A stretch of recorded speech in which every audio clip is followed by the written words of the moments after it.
Welcome everybody. It's another good day in the neighborhood. So how you doing back there, John? Doing really well. It's a nice day out.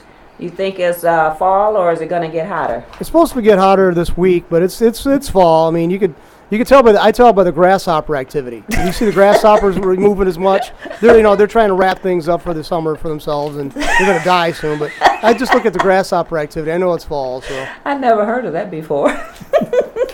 But anyways, I want to welcome my guest, Teresa Kilpatrick, and people call you Terry, right? Yes, they do. Terry Kilpatrick. Welcome to the Flaminpit Show. You know, and now that I look at this, if I had thought of bringing you in next month, we could have been for Cancer Awareness Month. We can still do it. I love it. I love it.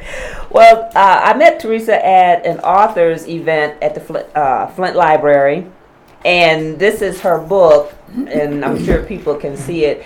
And the title was really catchy to me. And first thing I said was, "Who is that on the cover?" She said, "It's me." But reading this book, Terry, I was just, I like the way you wrote it because it was like we were talking. Thank you. And one of my old supervisors used to always tell me when I would write something that I write like I'm talking. And I was like, well, is that a good or bad? I don't know, but I understand it better. Instead of it's not forced and it's not pretentious. It's just like you're talking to me, you telling me your story. That's what we wanted. We wanted to engage in a dialogue, basically, between the reader and between us. Yeah, and I felt like I was talking to you, and I could ask you questions right in the book. I was like, Terry, what? Oh, she's not here. So now, and I keep moving my chair because I'm stuck. So tell me about, so you've had cancer, cancer survivor, so what? Now tell me what kind of cancer you have or had, and you're in remission now, right? I am officially in remission now. And let me back up just a little bit to give you a little bit of history on this. Okay. In 2005, September 2005, my husband was diagnosed with stage 4 prostate cancer. So that meant that there was going to be no cure, but that all the treatment he would have would be palliative in nature, which means, keep him comfortable, do that sort of thing. Right. A little over a year later, I was diagnosed with nodular sclerosis Hodgkin's lymphoma. Now that's a mouthful. That is a mouthful. And my original tumor went from my collarbone down to my diaphragm, wrapped around my heart. It was one big tumor? Or bits and portions of it. Okay. So I had to have chemo and radiation, and then everything was going wonderfully, and then my cancer metastasized. That means it spread throughout. It spread, and this time it was below my diaphragm and up around my lungs, kidney, and heart again. Wow. And after that, I had a stem cell transplant at Carmano's in Detroit. They were absolutely phenomenal with this. At the same time, my co-author and niece, Alexis, age 33 at the time, was diagnosed with breast cancer, and she ended up having a double mastectomy. So we went through this together. All three of you. Yes. And that's what, when I was reading this, all I could say was, man, not another one, because you talked about your husband's cancer and then yours, then Alexis, then you had several friends that, had cancer. And I was just like sitting there going, oh my God, not another one. Pretty soon I was crying and, I don't even know. I couldn't put it down. And, it's a lot in this book. This is a really big book, and it's a big story. And with you talking about, you told your story, you told your husband's, and you told your nieces. And I found all three of them to be quite interesting because it's like you really don't know what a person is going through a lot of times. Maybe you see it like this. But so like when they diagnosed, I know, and it was like you go into shock, like that can't be what That's this right. problem is. That's right. So what kind of symptoms did you have for them to even? I had zero symptoms. And my husband had 0 symptoms. Wow. The only thing I had was a cough. But I thought it was the Michigan cough, Yeah. which everybody gets in the spring When and in the the fall. change of the weather. Yeah. So I didn't think anything about it. And then when I was just around Thanksgiving, I was carrying Christmas decorations downstairs. And I fell down all the stairs. Well, I thought I'd broken my ribs or bruised or something, so I didn't think anything about it. Right. And went in a couple days after Christmas for an x-ray. And the doctor, Dr. Mills, who is so wonderful, he called me on the phone within a couple hours and said, I am referring you now to a specialist. And he told me that he caught the shadow of a tumor. And I'm thinking, oh, a tumor. You know, that's something we can do this. This is, you know, Yeah. outpatient surgery. I mean, you remove the tumor and away we go. Right, right. And that was not to be. And they just was like, I mean, you just call somebody on the phone and say, I see the shadow of a tumor. Now you have to go to a specialist. Was that like an oncologist where they just say, I'm going to send you to somebody? Dr. Mills is so thorough. And he sent me to, first of all, to an oncologist. At the time, it was Dr. Jason Beckrow. And he was just a brand new oncologist with Dr. Carol Rapson with Red Cedar Oncology. And he sent me in for several tests. One was a PET scan, so we could get an idea where this was. The second thing is he referred me to a pulmonologist to find out what my lung capacity was. I never want to go to another pulmonologist ever in my life, even though they're wonderful. Than breathing? Oh, it was breathing. And then you'd have to inhale and hold it, and you'd have to exhale and hold it. And I mean, you know, like for like 30 seconds. And, you know, I'm sure my face was turning all colors of the book in that. And then I went for what's called a MUGA test, M-U-G-A. That stands for multi-gated acquisition test. And they did all kinds of tests because what they had to find out was whether my heart would tolerate chemo. And fortunately, I have a strong heart. And then we started, I had to have an infusoport inserted surgically so that they could administer the chemo. Now, they do that with you awake, the port, right? No, ma'am. Oh, I thought that they just slice it and, you know. No, I am a big coward when it comes to this stuff. Me too. When I had to have a bone marrow test to see whether the cancer had spread into my bones or lymph, you know, anywhere else. Right. That was done with only a local anesthetic. And I said to Dr. Becker, will this hurt? Oh, no, this won't hurt. And I got into the Dr. Horowitz, Ronald Horowitz at Sparrow Hospital, who was wonderful. And I said, will this hurt? Oh, no, this won't hurt. And I want to tell you, I never want to do this again. So the other 2 bone marrow procedures that I had to have was done under anesthetic. And so I'm recommending to everybody out there, please remember these doctors that are giving you these tests have never had one. Right, so they can't tell you how bad it hurts. They can't tell you, that's right, and everybody's pain threshold is very different. Right. My friend Pat, who was diagnosed with leukemia around the same time that we were going through this, she left, when she and her husband went through the bone marrow test, she left fingernail scratches on her cartilage. So she now is also, when she has to have them, she also gets put out. I mean, take the trip. It's wonderful. And the recuperation time is minimal.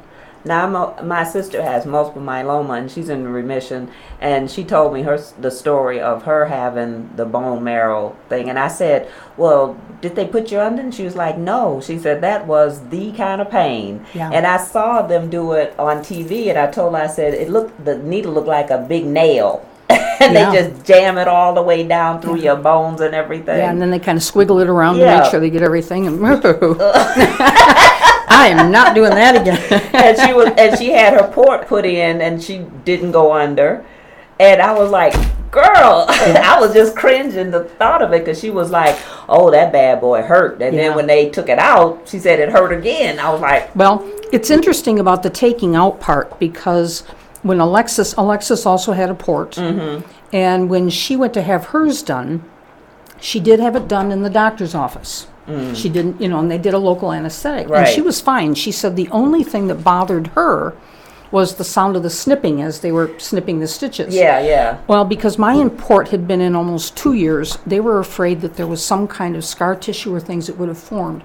So they put me in the hospital, and they said I could be in there for a half hour, 45 minutes, depending on the extent of the removal. Yeah. I was in there 10 minutes. Because it could have sort of grown together. Yeah. That's what they were worried about. Yeah. Yeah, I've seen people with those, and they just look so painful to me because I'm a scaredy cat, believe it or not. Piercings, tatted, whatever. I'm a scaredy cat when it comes to stuff like that. I'm always telling the doctor, put me out. Yeah. Yeah. Well, actually, the Infusiport for me was a real blessing because, you know, it was only one poke. And, you know, normally when you go into the doctors, they want to draw your blood and find Right. out what your red and white blood cell counts are. And this was one poke. I had my best friend, Linda Kent, that I talk about in the book. She had a port, but it didn't work very well. And so there are those things that do happen. And so she always had to have, you know, the intravenous injection and things. Yeah. But the port for me and for Tom and for Alexis, they were wonderful. Every doctor has their own opinion on this.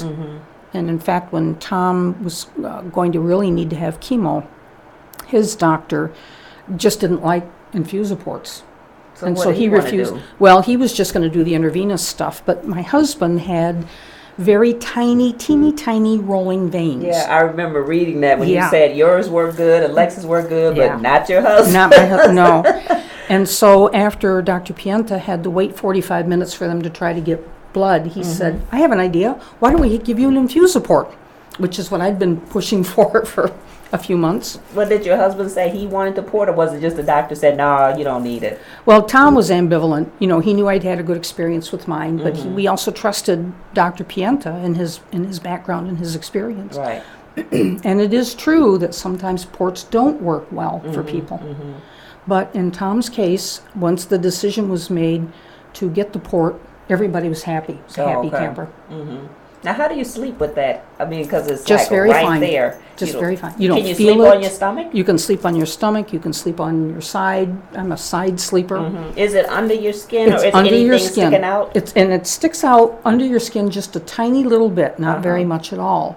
The only problem I had is because I'm so short with the seat The belts seat in the belt, car. yeah. You know, I was constantly driving with the seat belt away from, Right, from right. my chest. Wow. Because when I see a lot of people have it, and where I see it is, it's like I'm thinking bra strap for Yeah. women, and Yeah. you know, it just seemed like it's in the way. It's sort of like those endodermal piercings that people put under their skin, and then I'm Yeah. wondering everything is snagging on it. You know, it's like No, this was absolutely no problem. Absolutely no problem. And you know, I had my my port put in on February 13th, and I thought for sure, they'll wait a week or two for this to heal over, and boom, the next day I was in getting chemo. Oh. So, and it was it's no big deal. Now, what's the process of chemo? Depends on the kind that you have, because I had 3 different kinds of chemo. And basically, they make sure that your white and red blood cell count is good so that you can have this. Then they have a mixture. Cancer is actually several different diseases rolled into one, which is why you always are hearing this person has this kind of chemo, this person has this kind of chemo, because what I call my cocktail of drugs.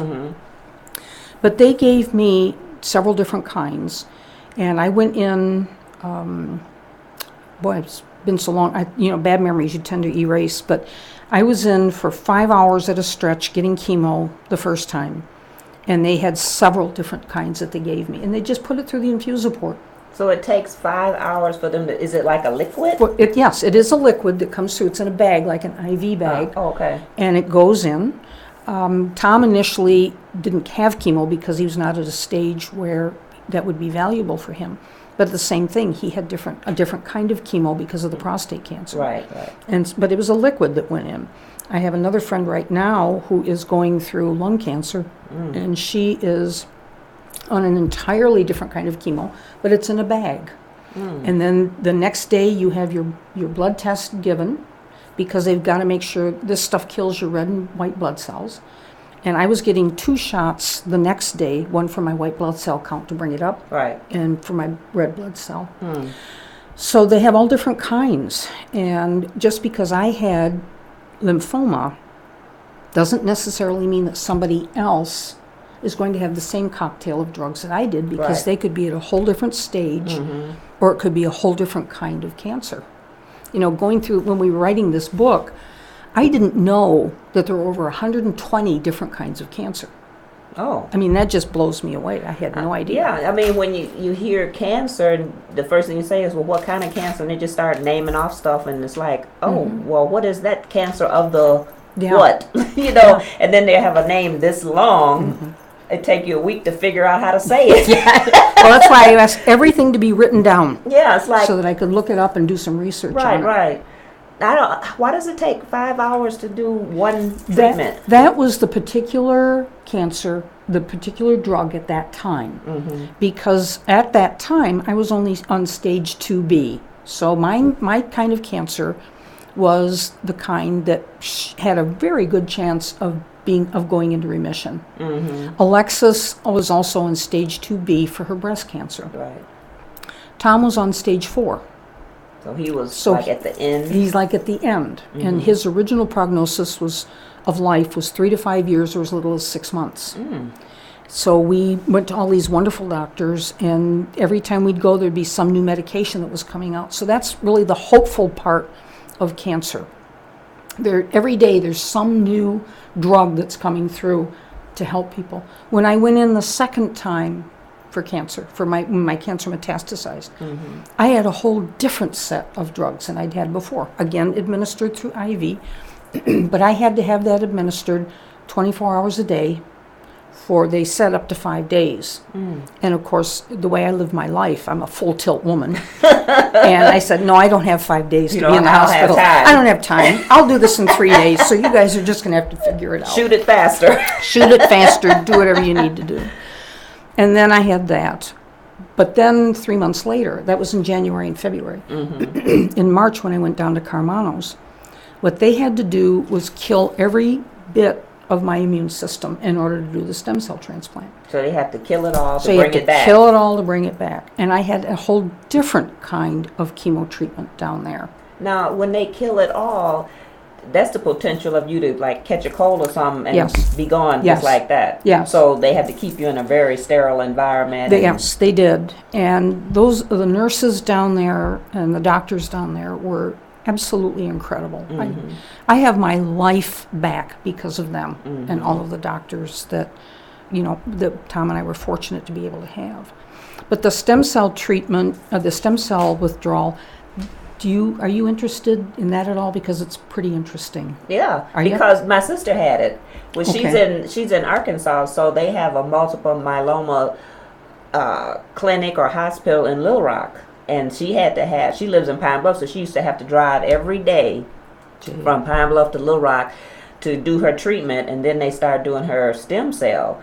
And to me, all of it's interesting. I was just asking her so many questions. Was she able to be a self-donor, or did she Yeah. have to find a donor? She got her own. They did her own. They That's took what I her did, own too. and cultivated them or Yes. whatever, and then Yeah. they gave them back to her.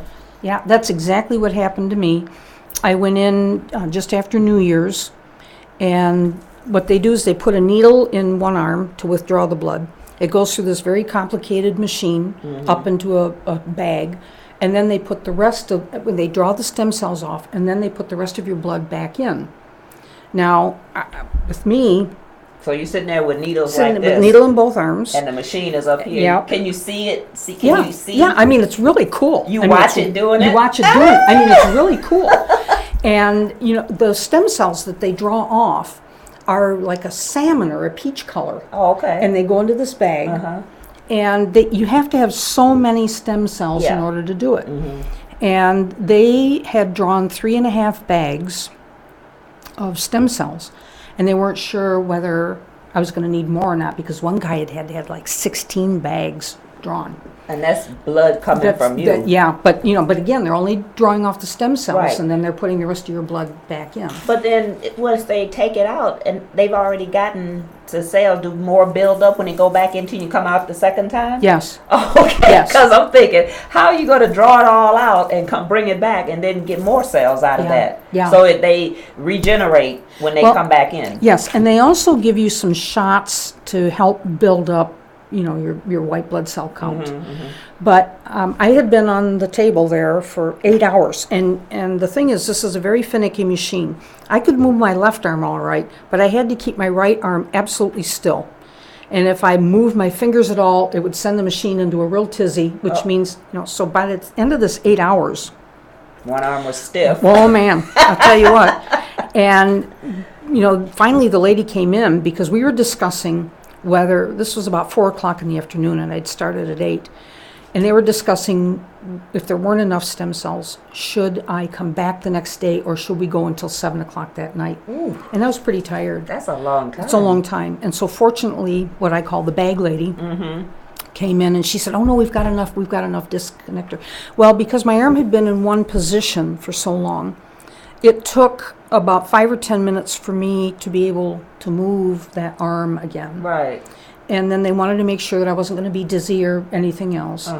And it worked out fine. And then the stem cells themselves get frozen until you're ready to use them.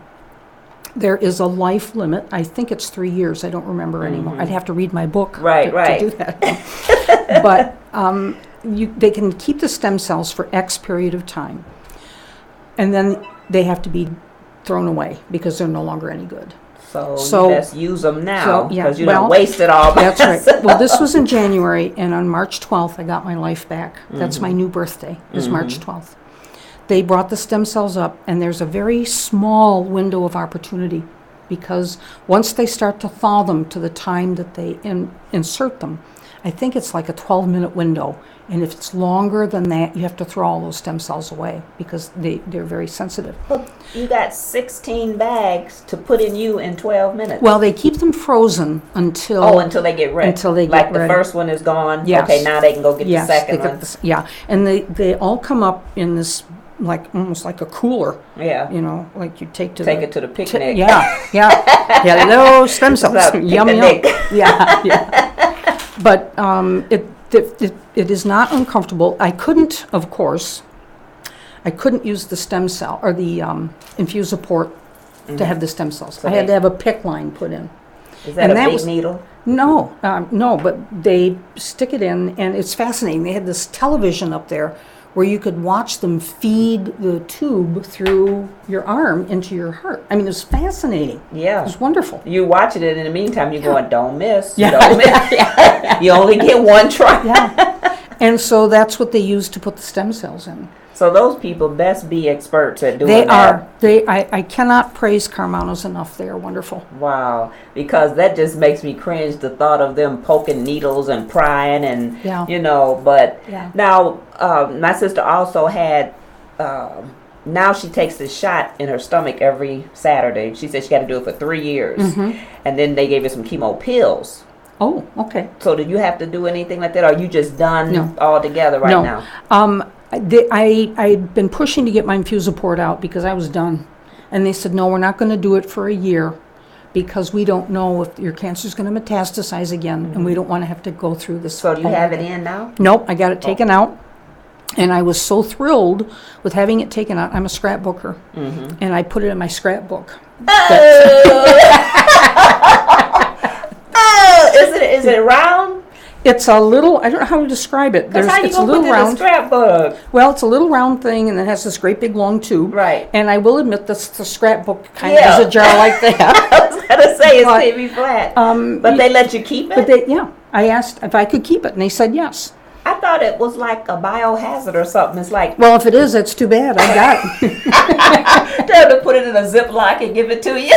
They did. That's exactly what they did. Oh, I was surprised. I didn't know they would give you anything like that. They probably sterilized it. Uh-huh. But I mean, all they're going to do is throw it away. Yeah. And every experience you have in your life is a good experience, even if you don't know it at the time. Right. And sometimes it may take you 20 years to figure out why that was a good experience. Well, you can always go back and look at that. And that's photo. exactly right. Whenever I'm You show your grandkids and stuff. Yes. And whenever I'm tempted to feel sorry for myself, I go back through and I look and see how fortunate I have been, how wonderful. Well, and that's one of the things you had said in the book too about how you're thankful that you had cancer or something like that, and it's like that's kind of rough to say because maybe it didn't come out as well as it did, Yeah. So I don't know. Is that a thankful thing or? For me, cancer has been a gift. And when I first wrote the book, that portion of the book, I had 9 reasons why cancer had been a gift. And one is because of the love and support of your family and friends. You think you don't take them for granted, but you do. And it isn't until you go through something like this that you realize just how fortunate you are to have your friends and family in your life. The other is the knowledge that I've gained and have been able to pass on and help others. I probably get 1 phone call a week from somebody somewhere saying, I've just been diagnosed with cancer. Can you help me, walk me through this? And of course, as a cancer survivor, one of the first things you try to do is find a way to give back because you have been so fortunate. But that was another gift. Since I've written the book, I'm now up to 13 reasons why cancer has been a gift, and I'm still looking. So you're still writing down your reasons? I'm still writing down my reasons. They go in my presentations that Alexis and I make. And I have another friend who is a breast cancer survivor. For her, cancer has not been a gift. She's still, a little upset, that she had it. She's doing extremely well. But for her, cancer has not been a gift. And I understand that for a number of people, that's just not... They can't think of it that way. Yeah, well, and I can understand it because, having polio, I guess I never thought like why me or poor me or anything like that because nobody treated me any differently as far as family. They were like, if everybody had to get out and go to work on the farm, I'd go out and go on to work on the farm, and my siblings, I often wonder why like they never asked me about it, and I figured it was because I was like everybody else. I could do practically everything they could do, so I guess to them it was never a big issue like why, and sometimes I think, how come you guys never asked me that? So I guess it was like they don't even think of it like that. So I never had a reason to think, woo. Well, I'm a firecracker like you. I just don't have the time for it. But everything really has been a gift, and I can't stress that enough. And one of the reasons why we wrote the book was to give hope back to those who've had cancer touch their lives, whether it is as a patient, whether it is as a caregiver, whether it's a doctor, whatever. But your attitude plays a big part in your recovery. Right. And I was in Grand Rapids a couple weeks ago making a presentation to a group, and they were very curious about why it had been a gift, which I told them. But then the other thing was, they asked if I had to write the book all over again, would I do it differently? And I am, since I wrote the book, which was about 3 years ago, I am now 3 years smarter than I was then. And in terms of the cancer, I'm now 5 years smarter than I was back then. So have you been in remission 5 years? No, I was officially in remission of April this year. But so now what about when you metastasize and it spreads everywhere, you would think that you can't go into remission, because I'm thinking once it's spread, you're like, they start giving you like, well, you got a few weeks, Well, in some cases that's true. In my particular case, I had gone from a 90% chance of success once the cancer metastasized to 35% chance of success of life. Of life, yeah. And the stem cell transplant was my only hope for getting me back up to the 80 or 90%. Right. Now, stem cell transplants right now are only effective most of the time with lymphoma and leukemia. Now, evidently with your sister with multiple myeloma, they're able to do some things for her. Yeah. And I've heard that. but they will have to keep going back for chemo or other treatments for a substantial Yeah. period of time afterwards. That's what she said, the 3 years of the shots, they have to stay ahead of, Yes. you know, because I was like, you know how people be waiting for the weekend? I'd be Yes. like, no, I don't want Saturday to come because I'm going to get a shot. I don't want Saturday to come. Yeah. And it's like for 3 years, every week, you have to go and get a shot. Yeah. But because I am smarter now, if I were to I of course would rewrite the book. I'd write it a little bit differently, simply because I'm smarter now. Well, you'll be able to write it again pretty soon. Well, one of the things I would add in here that I didn't even think about at the time was gratitude. I would have a huge chapter in there on gratitude. Now, I marked some of the pages because you had like different things in here, like balance. So you're saying with the people with cancer in general, or just certain kinds of cancer, that you have an issue with your balance. Once you've had chemo, it can take you up to 6 years to get your balance back. Oh. And I'm also at an age, since I've had my 27th annual 39th birthday, I am That's a good one. soon to be 28th annual. Yes, you're going to be 39 again. I'm going to pretty be soon. 39 again. But one of the things that I'm also working with is because as you age, you also tend to have some balance issues. Yeah. So I'm doing exercises to help me with my balance. But if I stand up too quickly, I'll lose my balance. If I turn around too quickly, I'll lose my balance. And it's just something I need to train myself to just not move so quickly on some of those things. Yeah. I have a problem with just polio with balance. Yes. I have to, in my mind, I'm watching my feet move because otherwise I can just trip and fall. Yes. And just, Yes. and then I'm looking around like, who's watching? Yeah. Who saw that? Who saw that? Yeah. But, you know, in some respects, this book is not just about cancer. It's about everybody's disease. Whether you have polio, whether you have MS, whether you have diabetes, you're going to be going through some of the same kinds of things and same concerns and issues. Now tell me, what is a brownout? Oh, when you have low blood pressure, which I do have, my blood pressure normally is like around 90/60. If I'm really stressed, it might go to 100/70, which is still below normal.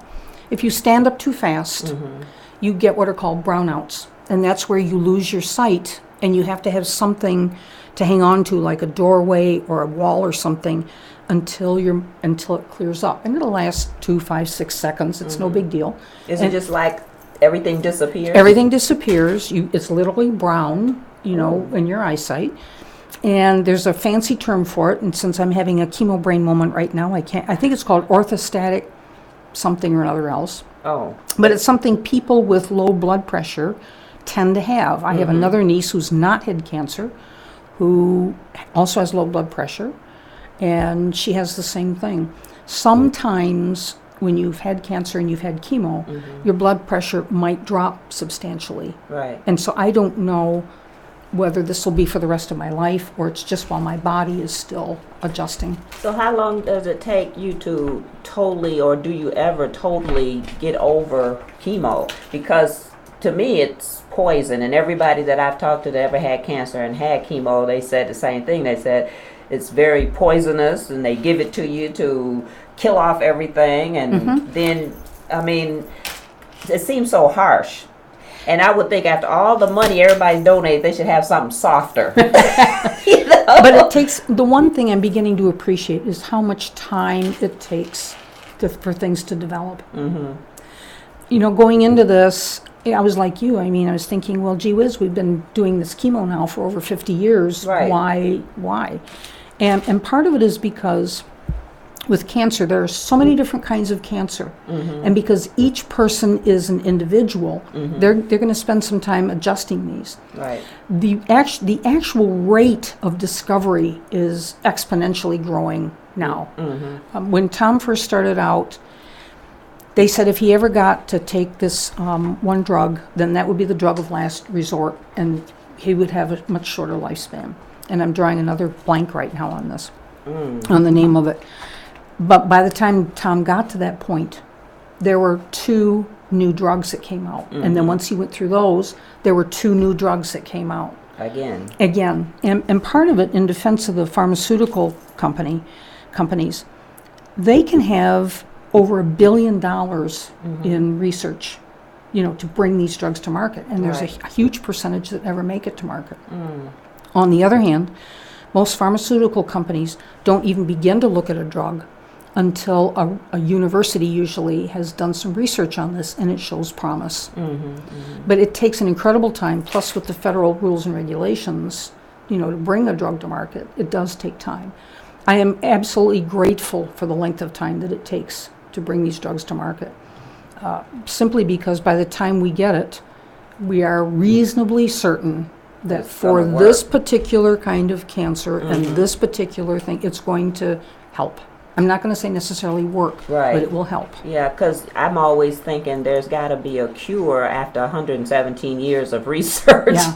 But it just doesn't seem to work. I do believe in my lifetime that if there's not a cure for cancer, there will be ways to manage it. I believe that with all my heart. Yeah. Well, maybe that's why I'm saying with softer drugs, because it seems like all the harsh stuff will take you out faster than anything else, And since I first started, they've got new drugs to treat what I had.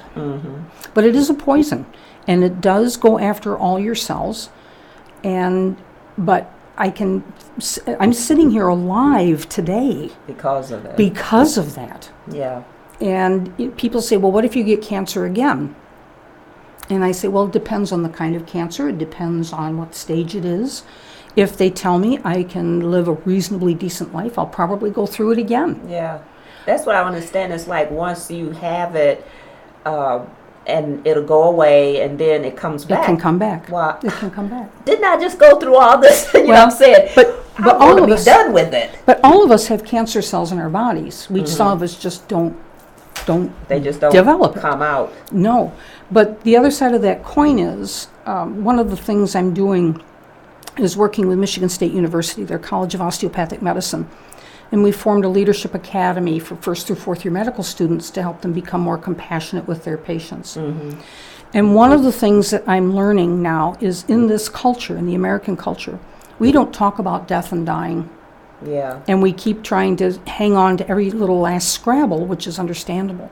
If I were to get cancer for a 3rd time, what I think would happen, I won't know till I get there, is if they tell me it's stage 4 and I have 4 to 6 months to live, I will probably not do any treatment because I will want that chance to be in my right mind, to spend quality time with my family and friends. If there are any issues that are left outstanding that, from past hurts or anything, I want to have the chance to do that and not be hooked up to drugs.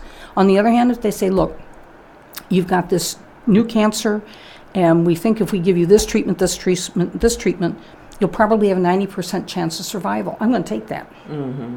Even if it means all the poison and everything else. So would you like to lose your hair again? The first time I lost it, it was a little traumatic. My hair used to be down to my waist. I had very long hair. You said in the book. And I thought, well, I'll get it cut to about shoulder length because it's going to be less traumatic pulling out short hairs than long hairs. And it was, quite a shock. Well, when it grew back in the first time, I'm a natural redhead. And when it first came in, came in brown. Oh. I mean, brown. Brown. You're like, who's this? Yeah, like, what is this? Well, then I lost my hair a second time. And then it came back, and what you see is not touched up. I mean, this is my. It just came back. Yeah, I mean. Well, you're going through the rainbow. Yeah, I just got to come back black. But losing your hair is not the worst thing in the world. That's what I say too. It is not the worst thing in the world. Obviously, that's what I say. Because I used to have waist-length hair too back in the day. Yeah. I had the biggest afro you've ever seen. They used to call me Q-tip because I was so skinny with this big old head of hair. But that's what I told my sister because she always had pretty hair, and she said when she started losing, she just was crying for a week and everything. And I felt bad for her because she did have pretty hair.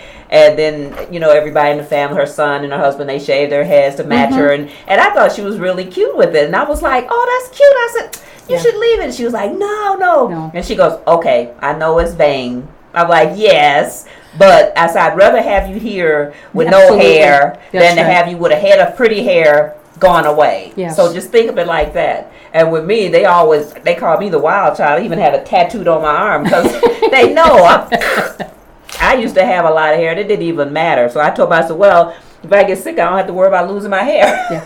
You It's not the worst thing in the world, but for women, their hair is one thing that seems to bother them more than anything else. Yeah. More almost than losing their breasts. Yeah. I've seen people post stuff like that on Facebook. They're Yeah. like, oh, I don't want to cut my hair. I don't want to look like a man. And I was like, hold up. You know. But now we talked about a little bit. You had dental concerns. You had dry eyes, dry mouth. Now, is all that, like chemo takes all that lubrication out of your system? It can, yes. So for me, for probably the rest of my life, at least that's what I'm thinking, well, I will always have dry eyes and dry mouth. And I use a very special kind of toothpaste to keep moisture in my mouth. Because if your mouth gets really dry, it makes you more prone to cavities. Yeah. Then your teeth fall out, your hair fall out, Yeah, you'd be a hot mess. Yeah. But you know, those are extremely small prices to pay for good health Yeah. and for being alive. Yeah. And- Now, how do you lose your fingerprints? That was interesting to me. It's like fingerprint loss. Yeah, with some kinds of chemo, you will lose your fingerprints. And I don't know how that happens, but it does. I never even heard of that. I had never either, but when Alexis and I were doing the research for the book, you know, we tried to make this kind of one-stop shopping for people and what some possibilities might be. We did not have this, but it just blew us away. I guess that's what I was reading. I was like, lost our fingerprints. Now, whether that's permanent or temporary, I don't know. But, you know, the one thing people always ask me when I speak to them is, how soon before I'll be normal? Yeah, and the answer like, is, this is your new normal. This well, is it. with me, you know, it's like, what is normal? That's I don't know. That's right. I don't and know. So what we tried to do is come up with enough things in the book so that people could read that and say, oh my gosh, this is happening to me. So this is normal. So this is like, happening. this book is actually like a dictionary because it's helping me, like a lot of stuff in here is like sense of direction. You lose sense of direction because of the after effects of chemo and radiation. Yeah, I did. I used to be able to drive into any town on the planet and take a right here, a left there, a left here, or right there. And I could end up, if not in front of, and this is the days before MapQuest and GPS. All of that good stuff. I could end up with either in front of where I wanted to go or within a block. So now I can't you get do lost that now. all the time? I get lost all the time. I get very easily twisted around. My right and my left. You got here good. Yes, I did. Yes, I did. But I've had my MapQuest in one hand. No, I don't do GPS. me either. I have all that in my car and I never use it. I always do a MapQuest before I take off anywhere, and it's like, I have OnStar. I'm paying for it, but I never use it. I don't even think about it. I have a friend of mine who's a real techie, and he keeps trying to tell me that I need to have an iPhone. I need to have iPad. I need to have... No, I don't. Me either. I don't. I don't use all that stuff. And I have another friend who has on his cell phone, when Ricardo and I go play golf, he had his cell phone. He said, okay, you can navigate us down there. Well, whenever he'd turn around a corner and that screen would move. Oh, man. I mean, it's like, oh, where's the bucket? I know. I hate when mine does it. I'm holding it like this and it'll turn sideways. Yes. And it's like, wait, I didn't move my hand. Now you got to wait for it to go back. Yep. Don't And that's a traffic hazard. Yeah, I never even talk on my phone when I'm in the car. If No. the phone ring, it just ring until I stop or pull over or whatever. Right. But some people, I was just talking to a friend the other day, he said, I'm on my way so and so, and I said, are you texting and driving? And he's like, yes. I was like, get off the phone. That's right. Now another thing you have is ringing in the ears. Was it tinnitus? Tinnitus. Or tinnitus, they're calling it nowadays. Okay, so what is that like, ringing in the ears? It is, have you ever been to a rock concert and you come back and your ears are kind of ringing a little bit? When then everything's too loud. When everything's too loud. That's kind of what it's like, only mine will be with me now for the rest of my life. So you have it just all the time? All the time, that, 24/7, 365. and that's from chemo? And that's from chemo because I did not have it before having chemo. Now, see, that's the thing, that chemo, well, it's not good. well, the other thing, again, since I've read the book, or since I've written the book, and I keep doing research all the time so that as I make these presentations, I have up-to-date Right. things. And when I first started getting chemo, one of the questions I asked was, will chemo cross the blood-brain barrier, in your head? And they said, oh no, it never does. Well, just within the last 6 or 8 months, what they're discovering is that the blood-brain barrier is really quite porous. So what is that? Well, what that means is barrier. There's this sheath that is supposed to protect your brain from medications and different things. Oh, all right. And what they're discovering just in the last few months is that blood-brain barrier is really quite porous. Oh, so it can soak in. So it can do a couple other things that, might, under normal circumstances, be a terrific thing to happen. However, given that, and even given the chemo brain, the memory lapses that I have every once in a while, would I do chemo again? Probably. Absolutely. If I stood a good chance of surviving, you bet. Absolutely, I would. Right. But that's every time I think of the harshness of chemo and all the side effects from it, it's like, that's why I keep saying they gotta make something softer. They are working on it. One of the many blessings about having this, when Tom was going to the U of M and he had Dr. Kenneth Pienta, who's wonderful, as his doctor. I could talk some about other doctors who have not been wonderful, but we'll stay positive here. Yeah. He would, on occasion, with our permission, bring in some of the young researchers. And to be able to look these young researchers in the eyes and to thank them for the work that they're doing and to help them understand how critically important it is that they do this is amazing. Ricardo's wife, Pat, has leukemia, and she's on a drug called Gleevec. And that is helping to keep her leukemia regulated, and that's a brand new drug. Oh, okay. By circumstance, which I don't really believe in, when Ricardo was flying out to California, he happened to sit next to one of the developers of Gleevec. And to be able to thank that doctor, that researcher, for saving his wife's life. There is nothing like it in the world. Oh, wow. So. Yeah. Oh, my eyes are sweating. This book, like I said, this is a dictionary, and I read more of it than I thought I would get through, because I keep looking, wow, that's a big book. Well, if it's any help, we've got over 40 pages of resources in there. Yeah. So that, people will have things to be able to check into, as they're looking for information about either for themselves or for somebody they're being a caregiver to, so that they can do their own kind of research and be a springboard. Right. So 40 pages of that is resources. There's really quite an extensive index in there. So if people are interested in brownouts, for example, they can go in the index and say, brownouts, that's on page so-and-so. Right. So why don't you tell everybody where they can get this wonderful book and where they can contact you if they want to have you come and speak to people? Thank you. We have it, of course, on our website, soyou'vesurvivedcancer.com. It is also available on Amazon, and it should be in Barnes & Noble before too long. We are at Schuler's bookstores, and then we're in 5 bookstores in the Traverse City area. So you can log on and get it there.